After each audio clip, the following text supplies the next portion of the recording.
Hi guys, welcome to our YouTube channel Edu Hub. So this video is last part of our introduction to web design and development. After completing this part you will become a web designer. You will completed a full course, and one more important thing I have to discuss is so many people think, okay, I have completed, but what about certificate? So guys, that I think there is no need of certificate in online course. Listen guys.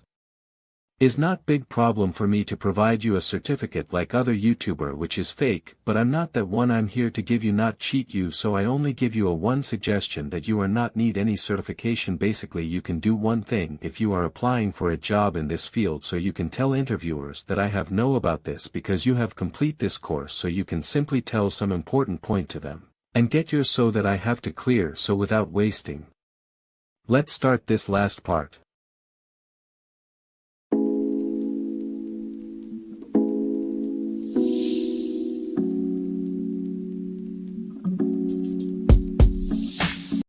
Introduction to Web Design and Development Part 4. To this point, we've looked at several types of tools for designing web interfaces, or the front end of the website. There's another world on the back end of the website, or the administrative side of the website. There's the programming, which often involves a database, and there are all kinds of dashboards for creating content, changing settings, and adding and removing functionality. The no-code world has several tools that address this world as well. Let's start with the one you already know, the humble spreadsheet. Arguably, it's an early no-code tool where users programmed formulas to execute calculations and configured graphs of information. Google Sheets are actively used in some applications today, notably with products like Glide and Adalo. The online spreadsheet acts as a database for storing information, with Glide and Adalo serving as an interface. When two spreadsheets talk to each other, we're approaching a database. Airtable is one of the best-known online databases available. With bright colors and a fun interface, it feels like a spreadsheet as you work with it. However, it offers features you'd expect in a database, which Airtable calls a base. Features include specifying a primary key, which is called the primary field, data types, which are called field types, and joining tables, which are called linking records. In terms of an interface for Airtable, there are several possibilities for creating this. Airtable offers a robust API, meaning it can integrate with code and with no-code solutions in many different ways. You could then use a hand-coded interface to integrate with Airtable, or you could use a no-code tool that will integrate with Airtable's API. Some of these tools integrate directly, while others require a linking application like Zapier to connect the applications. For example, you could use Webflow as your interface for your website, then use Zapier as a connection tool to integrate Airtable. Airtable offers its own interface for certain types of work. While it's not intended for building a full website, Airtable's Interface Designer may be useful for building dashboards based on the database's information, forms for recording and entering data, and other simple types of displays. Airtable is one of the most integrated technologies in the no-code world because of its ease of use and usefulness as a database. If you're looking for a way to store data for your website, or if you need to make a dashboard from a bunch of data, Airtable is an excellent choice for this work. Now let's talk about web applications and native applications. Both types of applications work on mobile devices. However, web applications run in a web browser and therefore may also run on desktop computers and laptops. Native applications are operating system specific, operating on Android or Apple devices, and generally do not run on desktops. Native applications are the ones listed in the Google Play or the App Store. If you are building an application requiring user accounts and lots of user data being manipulated and changed, you'll probably choose a web app or a native app to build it, depending on the target audience and required features and functionality. There are no-code solutions to these problems, just as there are with building websites without code. Web apps have the advantage of being able to run in any web browser on any device. If they're well-coded, they are responsive and can adapt to a variety of screen sizes. However, web apps can't access any of the hardware on the device where they're running. This means that web apps are better for manipulating data. Native apps have the advantage of accessing hardware on the device where they're located. Your bank app may have a way to deposit a check by taking a picture of it. However, native apps generally need to be listed in the Google Play and the App Store. This means that you must apply to be a registered developer, and perhaps your app won't be accepted by either store. If you don't need to access the hardware, you might be better off working with a web app in the app you're planning. For web apps, Bubble is one of the most popular and powerful choices. It includes responsive layouts, lots of template choices, ways of including different APIs from other applications, and much more. AppGyver builds React Native applications and offers similar features to Bubble. While AppGyver offers exports to Android and iOS for native app support, in addition to the default web app support, Bubble offers only web app support. Adalo and Glide, however, build Android and iOS apps exclusively. The no-code community generally views Glide as an entry-level app builder that integrates well with Google Sheets. Adalo is viewed as a step up from Glide, offering more powerful solutions. It's also worth noting that Google purchased AppSheet and offers it seamlessly in Google Sheets. Yeah, that's right. Inside of Google Sheets, there's a button that will allow you to create your own interface for that sheet using AppSheet. There are many other creation tools for web apps available in the no-code space. If you're new to app development, Glide is probably a good place to start exploring. Most websites are just a few pages. All of those portfolios and personal sites, basic business and non-profit listings, startups and projects out there have relatively small, straightforward websites. But small and straightforward doesn't mean generic. You still want to choose your colors, fonts, layout, and message when building the site. You may want that image carousel or blog functionality or a simple shopping cart for a few products. You don't have a graphic designer or a programmer on hand, just yourself. And of course, you need the site built yesterday. If any of those characteristics resonate with you, you might want to look at some of the simple website builders out there. They will offer all of those features, plus a few extras you might not anticipate. Squarespace, Wix, and Weebly are three of the big players in this space. They offer a no-code way of building a simple website with basic features, with your choice of theme, colors, fonts, and layout, specifically created with the non-designer and non-technical builder in mind. These builders create websites that work on desktops, tablets, and mobile devices.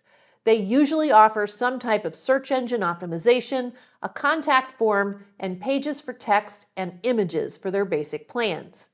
At an additional cost, you can often add features like an email newsletter and subscription capability, shopping cart, interactive calendar with event subscription, and other features. Increasing monthly fees often also include priority support or a custom domain name for the site. The exact details will vary with each site builder. Wix and Weebly offer free accounts, while Squarespace offers a free trial. These accounts should give you enough time to evaluate the right tool for you. It's worth trying all of these to determine which interface feels most comfortable and intuitive for you, and so you can choose the right design for your site. The downside to these builders is that they typically aren't completely customizable. You'll still get a very nice looking website, but you won't get every whim and desire addressed, as you might with a more expensive custom website. However, they're a great place to start your website quickly and easily. If your business grows, you may move towards a more complex solution. Squarespace, Weebly, and Wix all offer methods of exporting your site data to WordPress, for example. Today's site builders are easier to use than a content management system, and they offer a high-quality, semi-customized site that you can be proud of. Squarespace, Wix, and Weebly offer simple interfaces for building sites quickly. However, from a graphic designer's perspective, these builders are extremely limiting. Graphic designers want the freedom to place elements wherever they want. They also want to customize designs for different screen sizes. Fortunately, there are more complex website builders that are available to fill this niche, including Webflow and Editor X. These are professional-level visual development environments that will allow graphic designers to create the interface they want without knowing HTML, CSS, or other code. These more complex site builders are, well, more complex in what they offer. Via Webflow's integrations and Editor X's app market, these complex site builders integrate with additional functionality. The concept is similar to WordPress's plugins, but there are a few notable differences. A big difference is that these apps and integrations may not be specific and exclusive to one platform or another. Most notably, pricing may add up very quickly. For example, you might choose to integrate Mighty Forms with Webflow. Webflow's integrations will allow for this. But now you're paying for a subscription for Mighty Forms in addition to a subscription for Webflow. There's a smaller community of free integrations and apps for Webflow and Editor X than there is for WordPress. Webflow and Editor X also have built-in shopping carts and limited database functionality, which is often referred to as dynamic layout. Webflow and Editor X offer some collaboration features for working with developers, but they take very different approaches to how this is accomplished. Webflow will allow adding others to edit the site, and you can control who may edit designs and content separately. Code may also be exported as HTML, CSS, and JavaScript to be passed to a development team. With Editor X, it offers its own Velo framework for JavaScript to add code to the Editor X website directly. However, it's not possible to export HTML, CSS, and JavaScript from Editor X. Finally, designers may want to export designs from Figma. Editor X is currently developing a Figma plugin for this. Webflow offers several tutorials for accomplishing this task. Designers will love working with these more complex site builders, as they can build site interfaces they envision without digging deeply into HTML and CSS. At the beginning of the web, all web pages were coded by hand using HTML. If you wanted a website, you'd have to learn how to write HTML, learn about FTP to put your files online, and learn about web hosting in order to get a site posted. Then along came some of the world's first no-code options for creating websites. Microsoft FrontPage and Macromedia Dreamweaver were among the first visual editors for creating web pages. They automated posting sites to web hosts and allowed editing without having to learn HTML. These types of tools carried us through the early days of the web. However, by the early 2000s, demand was growing for a system that would allow clients to create their own content online without involving an HTML developer. Big news sites like CNN had tools like this called content management systems. However, they cost millions of dollars and had a very small market as a result. Around this time, Joomla, Drupal, and WordPress were born as the first open-source content management systems. The software was free, but you had to install it on your web host yourself. You could configure the software to do what was needed within various limits.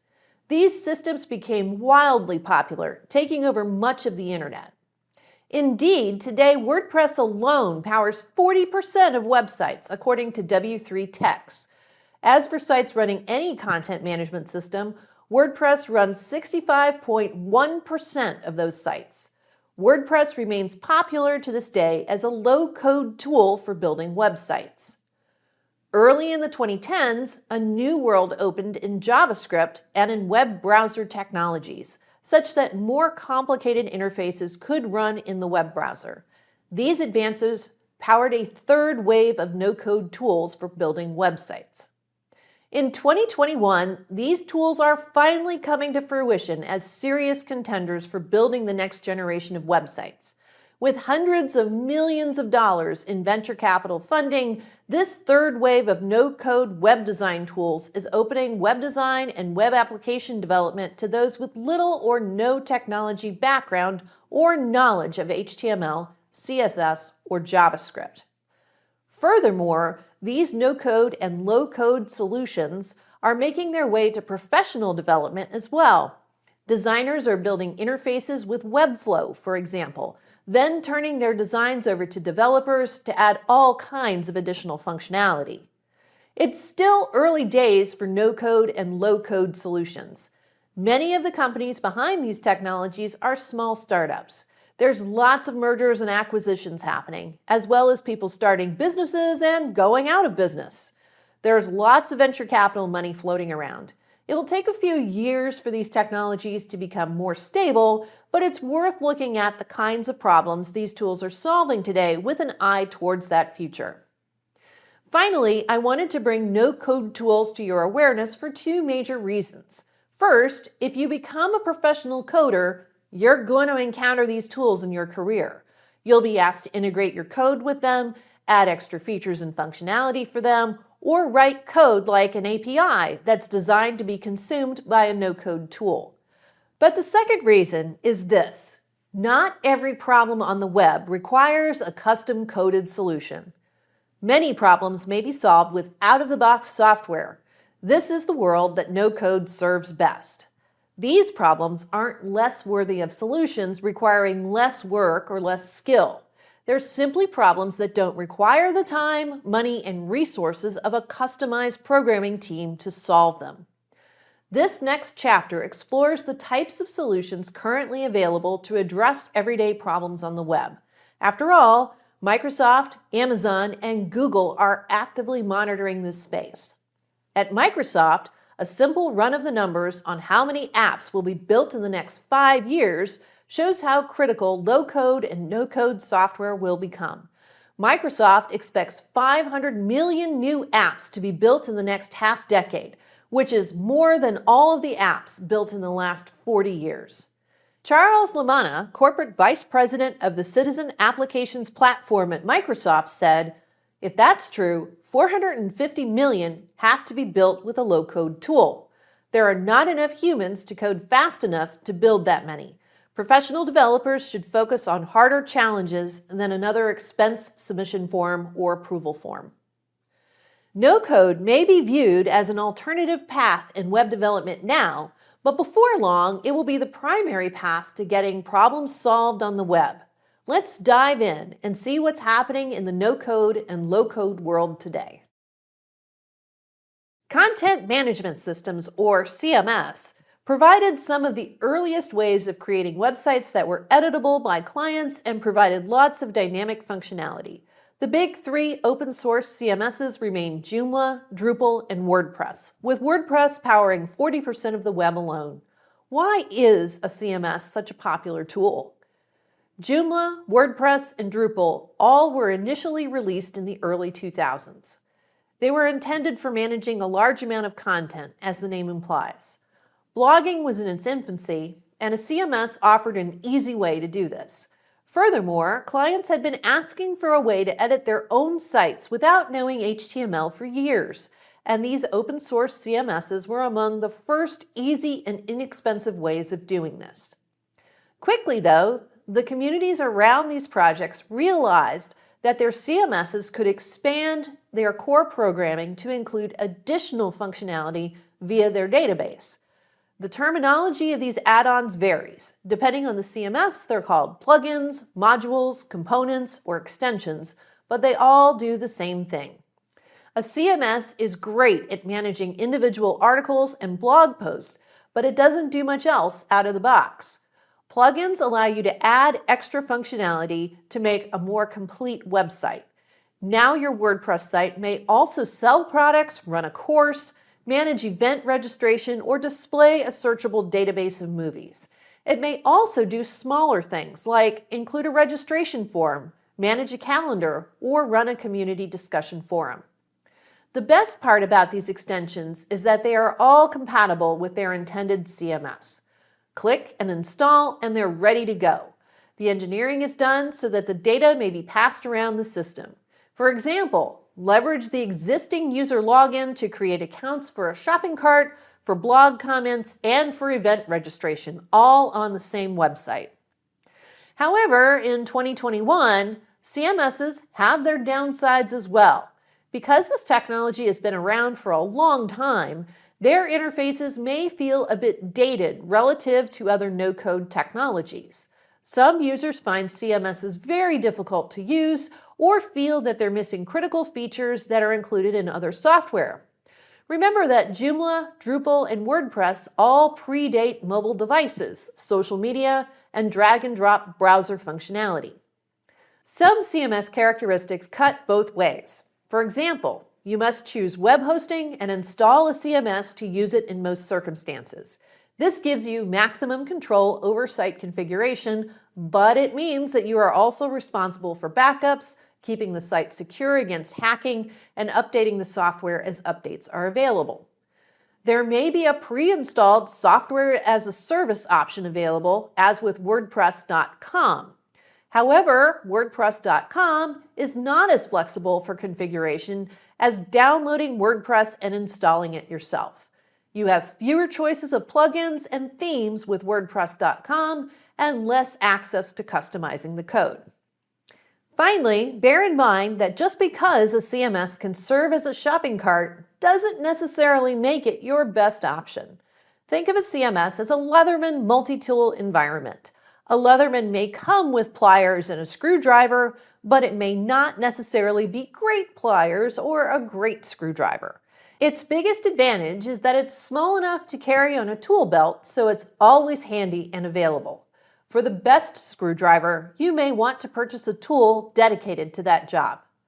That's true of the next functionalities we'll look at. Dedicated shopping cart software may be a better fit for you if you're selling products, for example, but it's not going to offer the flexibility of running an online course on the same website. If your website is selling something, you'll probably need to deal with a shopping cart somewhere along the way. There's a ridiculous number of options. Shopping carts are integrated with some site builders like Squarespace or Wix. You can send people to Amazon or Etsy to buy your products using their shopping cart. You can use a plugin with your CMS to set up a shopping cart. However, if shopping is the focus of your website, you'll likely want to use dedicated shopping cart software.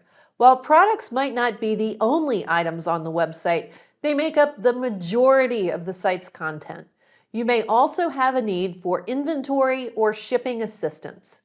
The big players in this space for small businesses who want an easy, no-code interface are Shopify and BigCommerce. Both of these carts offer no-code solutions to selling online. You'll pay a monthly fee to access lots of reports and integrations with this type of software. Most carts like this will offer several different payment methods. You may take payments through PayPal, Stripe, Apple Pay, or many other methods, or you might have your own merchant account for accepting credit cards. Usually, any of these methods will be integrated with these shopping carts. However, if there's a payment method that's critical to you, you will want to check to make sure it's supported. Likewise, most carts will also support a variety of shipment methods. You'll get to decide if you want to offer overnight, 2-day, or ground shipping, as well as the shipping company or companies you want to work with. You'll decide flat rate or incremental shipping as well. Most carts can configure whatever you want in this regard, but as always, double check to make sure that your desires are supported before finalizing your shopping cart software. As far as inventory management goes, you'll need to think carefully about this aspect of your site. Shopping carts can do this, although it may not offer all of the features that you desire. If you have a separate inventory system, you'll want to make sure it will integrate with the shopping cart you choose. Because administrative workflows are particularly customized in a shopping environment, even more than with other types of software, you'll want to think carefully about payments, shipping, and inventory management in addition to the cart itself. Fortunately, no-code tools can help make this task a little easier. Thank you so much for joining me in this course. I hope this overview helps you understand what's happening in the web design and development world and where you might want to spend time learning more. LinkedIn Learning offers many learning paths for exploring the topics we've discussed in this course. For example, you may look at learning paths for user experience, user interface design, content strategy, graphic design, front-end web development, HTML, CSS, JavaScript, search engine optimization, and so much more. These learning paths are organized so that you can learn topics from start to finish with quality instructors leading the way. You'll find me teaching courses in HTML, CSS, and no-code technologies here at LinkedIn. Have a look at my author page for a full listing of courses to see what might interest you for a next step. Thanks again for watching, and I hope to see you in another course shortly.